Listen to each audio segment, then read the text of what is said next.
केंद्रीय वित्त मंत्री निर्मला सीतारमण ने पेश किया देश का 80वां केंद्रीय बजट 2026, जिसमें रक्षा, स्वास्थ्य, शिक्षा और बुनियादी ढांचे में दीर्घकालिक निवेश का रोडमैप सामने आया।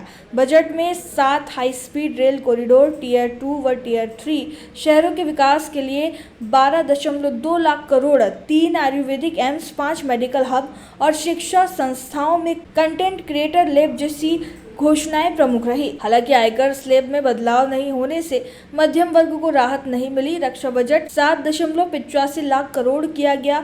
नीमच में बजट पर प्रतिक्रियाएं बटी हुई। पूर्व विधायक डॉक्टर संपत स्वरूप जाजू ने इसे घोषणात्मक बताया, जबकि चार्टर्ड अकाउंटेंट पीयूष कड़ावत ने टैक्स सुधार को सकारात्मक लेकिन तत्काल राहत को नाकाफी बताया। भाजपा जिला उपाध्यक्ष नीलेश पाटीदार ने बजट को संतुलित और दूरदर्शी करार दिया। नीमच के भाजपा कार्यालय तपोभूमि में केंद्रीय बजट का प्रसारण देखा गया, जिसमें विधायक दिलीप सिंह परिहार, जिला अध्यक्ष वंदना खंडेलवाल और कार्यकर्ता मौजूद रहे। भारत का ब्लॉक बापजी एएससी ब्लॉक, मजबूती ऐसी स्टील जैसी, ना रेती ना सीमेंट ना तराई की है झंझट। भारत का नंबर 1 ब्लॉक ISI व ISO मार्क से प्रमाणित भी है। MP राजस्थान का सबसे अत्याधुनिक प्लांट। अगर आप भी चाहते हैं बापजी एएससी ब्लॉक मंगवाना तो आज ही संपर्क करें। Jhanjharwada industrial area, Neemuch, Madhya Pradesh. Contact number screen पर मेंशन है, जल्दी संपर्क करें। बजट पेश हुआ है केंद्रीय, क्या खास रहा उसमें और क्या आम जनता के लिए बेनिफिट की बात है इसमें? भारत सरकार के यशस्वी प्रधानमंत्री नरेंद्र मोदी जी के नेतृत्व में निर्मला जी सीतारमण जी ने इस स्वतंत्र भारत देश का 80वां बजट प्रस्तुत करा है। ये बजट सर्वस्पर्शी, सर्वव्यापी और सभी हितों का कल्याण करने वाला है। निश्चित रूप से इसमें मध्यम उद्यम उद्योग के लिए, कृषि के लिए, महिला के लिए, बेरोजगार युवाओं के लिए, सभी के लिए अलग अलग पहले से बढ़ के प्रावधान करे हैं। मध्यम उद्यम के माध्यम से कृषि को लाभ का धंधा बनाने के लिए, कृषि को छोटे उद्योगों से जोड़ने के लिए, जैसे फूड प्रोसेसिंग और अन्य प्रकार के कृषि उत्पादों में जिनमें एग्रीकल्चर फार्मिंग के साथ उन छोटे लघु सूक्ष्म उद्योगों को जोड़ा जा सके, ऐसी व्यवस्था इस बजट में की गई है। सर, युवाओं को, बेरोजगारों को लेकर आपने बात कही, इसके लिए क्या खास प्रावधान है? लघु एवं सूक्ष्म उद्योग MSME के माध्यम से एक बहुत बड़ा बजट में प्रोविजन करा है, जिससे पहले से अधिक लघु उद्योग स्थापित हो पाएंगे। MSME के माध्यम से स्वरोजगार की व्यवस्था बढ़ेगी। भारत आत्मनिर्भर होने की दिशा में आगे बढ़ेगा।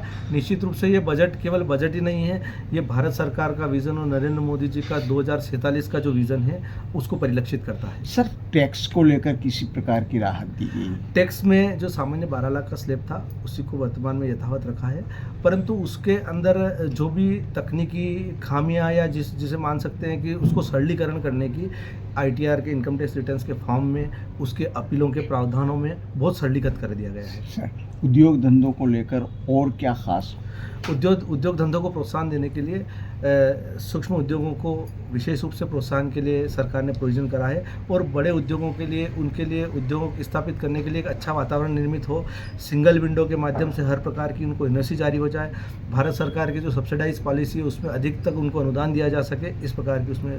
सर, वर्तमान में सोने और चांदी के रेट बहुत हाई जा रहे हैं, इससे लेकर किसी तरह का कोई राहत वगैरह या कोई उपाय किए गए हैं क्या? निश्चित रूप से आप आज का सेंसेक्स भी देखेंगे तो निश्चित रूप से बजट में उस प्रकार की सब चीज़ों को ध्यान रखा गया है, कहीं अनफ्लक्चुएलिटी नहीं हो, इस प्रकार की सारी व्यवस्थाएं की गई हैं। सर, महिलाओं के लिए खास करके अगर बात करें, गृहिणी की दृष्टि से अगर देखा जाए तो किस तरह की राहत दी गई है या किस तरह से उस बजट में खास बातें लाई गई? जैसे पेट्रोल की बात करें या गैस सिलेंडर की बात करें, दाल किराना की बात किया जाए। सबसे पहले तो महिलाओं के रोज़गार को सशक्तिकरण, अगर उसकी पेइंग कैपेसिटी हर व्यक्ति की अच्छी होगी, उसके पास रोज़गार उपलब्ध होगा, तो उस पर किसी भी चीज़ का आर्थिक मार कम आएगा। इसी व्यवस्था को दृष्टिकोण रखते हुए जो SHG ग्रुप है, सेल्फ हेल्प ग्रुप है, महिलाओं को जो अनुदान देने वाली संस्था हैं, उन सभी के लिए विशेष प्रावधान किए गए हैं। आम जनताओं को क्या फायदा मिलेगा? ये बजट देखेंगे अपन तो जब रोज़गार के अवसर पैदा होंगे, जब हर व्यक्ति के हाथ में काम होगा, हर व्यक्ति को चाहने के अनुसार मुफ्त की शिक्षा होगी और हर व्यक्ति को उसके योग्यता के अनुसार काम मिलेगा, तो निश्चित रूप से उसमें हर व्यक्ति को एक अपना अच्छा बेहतर जीवन यापन करने के लिए अच्छा अवसर मिलेगा। इस बजट को लेकर के आपकी पर्सनल प्रतिक्रिया क्या है?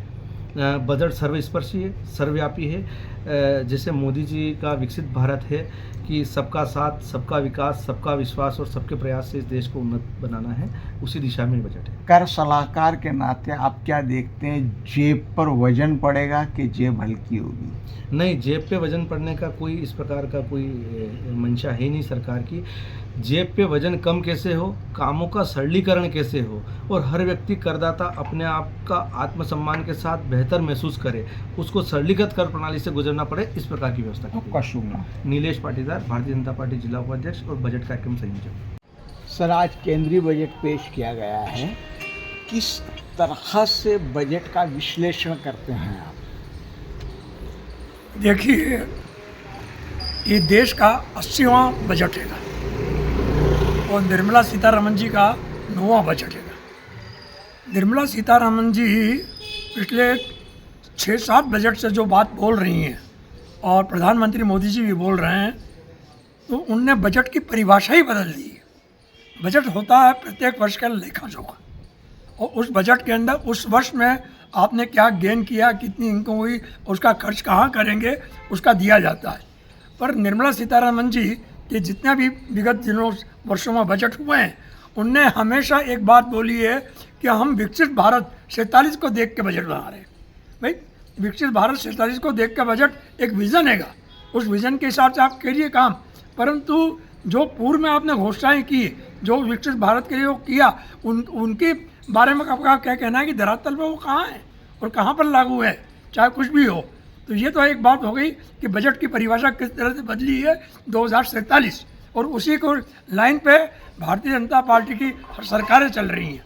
और आप धरातल पे देखेंगे तो अधोसंरचनाओं की योजनाएं तहस-नहस हो रही हैं, जो सड़कें बनी हैं वो बिगड़ चुकी हैं, रेलों की सुविधा बढ़ी नहीं है, और हवाई यात्रा की बात करते हैं उसके अंदर कुछ नहीं मिला है।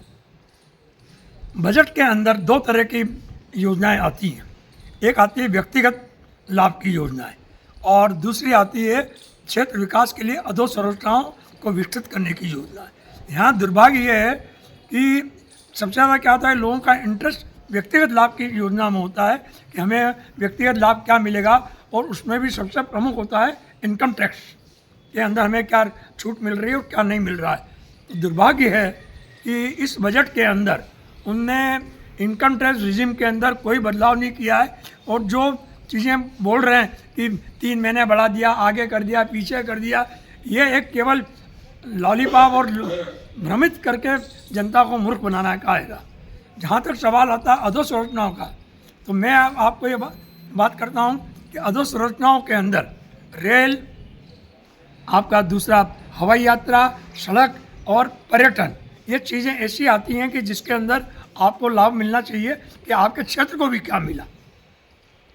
रेल मंत्री निर्मला सीतारमण जी ने बहुत कहा कि हमने 7 हाई स्पीड रेल कॉरिडोर बनाए हैं। दुर्भाग्य है कि इस देश का रेल मंत्री राजस्थान का होने के बाद भी राजस्थान और मध्य प्रदेश को उसका लाभ नहीं मिल पाया। 7 कॉरिडोर, रेल कॉरिडोर में से एक भी कॉरिडोर नहीं मिला। नहीं तो अजमेर से लेकर मुंबई तक, उदयपुर से लेकर मुंबई तक एक rail corridor, fast rail corridor बना सकते थे, घोषणा कर सकते थे, जैसे पहले घोषणाएं की हैं, जो धरातल तो उतनी पर कम से कम लोगों को खुश तो हो जाते। इसी तरह से उनने एक और चीज़ बोली है कि हम फ्रेट कॉरिडोर बनाएंगे।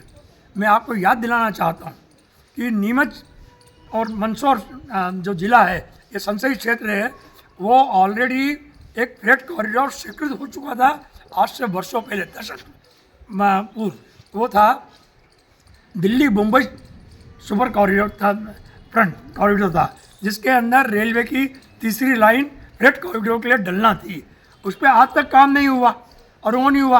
और अभी भी जो हो रहा है, तो जो पिछले वर्ष जो कॉरिडोर घोषित किए गए थे वो कहाँ हैं, कहीं नहीं मालूम पड़ रहा है। सर, नीमच मंदसौर लोकसभा क्षेत्र की बात करें अगर संसदीय क्षेत्र को, तो इस बजट के माध्यम से कुछ हासिल हुआ है क्या हमारे क्षेत्र को? देखिए, हमारे क्षेत्र को न तो पुराने बजटों में कुछ मिला है, जो रूटीन के बजट जो मिलते हैं, जिसके अंदर घोषणाएं करती हैं, जो पूरे देश को मिलता है, उसके अंदर मिलता है। स्पेसिफिक चीज़ हमारे इस संसदीय क्षेत्र को और आसपास का जो जिला है वो नहीं मिला, जबकि एक तरह से देखा जाए तो ये नीमच जिला प्लस चित्तौड़ जिला सीमेंट प्रोडक्शन का एक बहुत बड़ा हब हैगा। परंतु दुर्भाग्य है कि सीमेंट प्रोडक्शन के उस हब को कोई भी कॉरिडोर या किसी तरह की ऐसी योजनाएं जिससे कि क्षेत्र विकास को मिले, वो कुछ भी नहीं मिला। सर 5 राज्यों के चुनाव होने हैं, उसे लेकर इस बजट का कुछ देख पाते हैं? क्यों नहीं देख पाते हैं? आप देखिए, सब राज्यों को आप जो मिला है वो देख लो आप, और आपको खुद है और जनता सब समझ रही है। और अब आज की तारीख में अब जो भी चल रहा है वो सबको मालूम है। क्या माना जाए सर, इस बार जो बजट प्रस्तुत हुआ है वो आम जनता के लिए राहत प्रदान नहीं है? देखिए, मैंने आपको क्या बोला कि जब मुख्य वित्त मंत्री खुद बोल रही है कि हम 47 का विकसित भारत को देख के बजट बना रहे हैं, तो आपको अभी त्वरित लाभ क्या मिला? आप तो दीर्घकालीन लाभ की बात कर रहे हैं। उस दीर्घकालीन लाभ को कब मिलेगा, कैसे मिलेगा धरातल पे? और आप लोग तो रोज इस क्षेत्र को ही देख रहे हैं कि आज बता दीजिए, जैसे नीमच का ही है, बगाना का रेलवे से जो ओवरब्रिज बना है 21 में स्वीकृति हुआ, रेलवे से अभी तक स्वीकृति नहीं मिली। कितने साल हो गए? आपका ये जो आपका हिंगोरिया वाला रेलवे ओवरब्रिज है, उसको अभी तक रेलवे से स्वीकृति नहीं मिली है। कितने साल हो गए? 2021 के अंदर स्वीकृति हुआ है। तो आप धरातल में क्या होगा? हम 2047 की बात कर रहे हैं, और जो पिछले 10 वर्षों में योजनाएं स्वीकृत हुई है वो आज तक स्वीकृत नहीं, आज धरातल में नहीं उतर पाई। चाहे सड़कों के ले लीजिए, कुछ भी कीजिए। एक और बता दूँ आपको, कोटा बांसवाड़ा राष्ट्रीय राजमार्ग जो केवल इस जिले का केवल एकमात्र राज्य मार्ग है, उसको घोषित हुए 9 वर्ष हो गए, उस पर अभी तक कुछ कार्रवाई नहीं हुई। ठीक, थैंक यू। Thank you. आज देश का 80वां और निर्मला सीतारमण जी द्वारा नवा बजट पेश हुआ है, केंद्रीय बजट को लेकर एक चार्टेड अकाउंटेंट के दृष्टिकोण से आप क्या कहेंगे सर? बजट में इस सच एक बहुत बड़ा रिफॉर्म जो ये लाए गए हैं कि एक न्यू इनकम टैक्स एक्ट अभी तक 1961 का लग रहा था, 1 अप्रैल से हमारा न्यू इनकम टैक्स बिल 2025 लागू हो जाएगा। इस सच उस एक्ट में ऑलरेडी ये बहुत सारे चेंज ला चुके हैं, इसलिए नॉर्मल टैक्स पेयर के लिए इस बजट में ज़्यादा कुछ चेंजेस देखने को नहीं मिला है। जी सर, महंगाई की दृष्टिकोण से कहें या अन्य और क्या खास बातें बजट को लेकर आप कहेंगे सर? हाँ सर, नहीं इस सच बहुत ज़्यादा चेंजेस नहीं किया है। फ्यूचर एंड ऑप्शन के ऊपर इन्होंने टैक्स बढ़ा दिया है। जो सिक्योरिटी ट्रांजैक्शन टैक्स पहले 0.02% था, वो 0.05% कर दिया है। उसका सीधा असर भी बाजार में भी देखने को मिला। सेंसेक्स बहुत जल्दी रिएक्ट किया और बहुत ज़्यादा डाउन हो गया है। इस सच और कोई ड्यूटीज़ पे इतने बड़े चेंजेस हमने नहीं करे। जी सर, अगर महिलाओं के दृष्टिकोण से या उद्योग के दृष्टिकोण से देखें तो कोई खास संभावना बजट के माध्यम से नजर आ रही है? उन्हें महिलाओं को और दूसरे लघु उद्योगों और दूसरे पर्टिकुलर सेक्टर के लिए स्पेशल पैकेज रखा है इस बजट में, और वो डिटेल्ड अभी हमारे पास आएगी जब हम उसको देखेंगे। पर हाँ, वो रखा गया है। कुछ इंडस्ट्रीज में जहाँ इंपोर्ट किया जाता था आइटम, उस पर कुछ कस्टम ड्यूटीज हमने कम करी है। सर, एक मौजू सवाल आपसे खास तौर पे करूंगा कि चांदी सोने को लेकर जो स्थितियां हैं, बजट का कहीं ना कहीं कोई उसके ऊपर प्रभाव पड़ेगा या कोई उपाय है सर? बजट में सोने चांदी की ड्यूटी को लेके इस सच कुछ बोला हुआ नहीं है। बाकी ओवरऑल वो इंटरनेशनल मार्केट से गवर्न हो रही है। इंडियन गवर्नमेंट का उस पर ऐसा कंट्रोल भी नहीं है डायरेक्ट, जो उसके भाव को कंट्रोल कर सके। और क्या खास बात कहेंगे सर बजट को लेकर आप? ना, बजट उनने कोशिश करी उसको बैलेंस्ड रखने की। फिस्कल डेफिसिट की बात की हमारे उनने कि घाटा कम रखा गया बजट में। टूरिज्म को बढ़ावा देने के लिए उनने कुछ पर्टिकुलर एरिया आइडेंटिफाई करें जहाँ वो टूरिज्म को बढ़ावा देंगे। कुछ सेक्टर्स में एक्सपोर्ट को कैसे बढ़ावा दिया जाए, रोजगार कैसे बढ़ाया जाए, और कैपिटल एक्सपेंडिचर पे बहुत फोकस किया गया है। रोड, इंफ्रास्ट्रक्चर, ब्रिजेस, उनके ऊपर भी बजट में फोकस किया है। सर, आपने जैसे युवाओं की बात करी, तो इस समय बेरोजगारी एक बड़ी समस्या है। इस तरफ कोई खास फोकस सरकार का बजट के माध्यम से दिखाई दे रहा है सर? हाँ, वो कहीं ना कहीं जब आप छोटे उद्योगों को, व्यापार को बढ़ावा देने की बात करते हो, इंफ्रास्ट्रक्चर का बढ़ावा देते हो, वो डायरेक्टली कहीं ना कहीं रोजगार को बढ़ावा मिलता है उससे। आम आदमी की जेब पर कितना असर डालेगा बजट से? हाँ सर, देखो, आम आदमी जो सीधा बजट से एक्सपेक्ट करता है उसको टैक्स की दर में क्या छूट मिले, वो इस सच कुछ यहाँ मिली नहीं है। लास्ट ईयर ऑलरेडी वो 12 लाख की छूट दे चुके थे, इसलिए इस साल उम्मीद भी नहीं थी कि बजट में कोई डायरेक्ट छूट दी जाएगी आम आदमी को। माना जाए कोई राहत भरा कदम है? ज़्यादा कुछ नहीं है इस बजट में।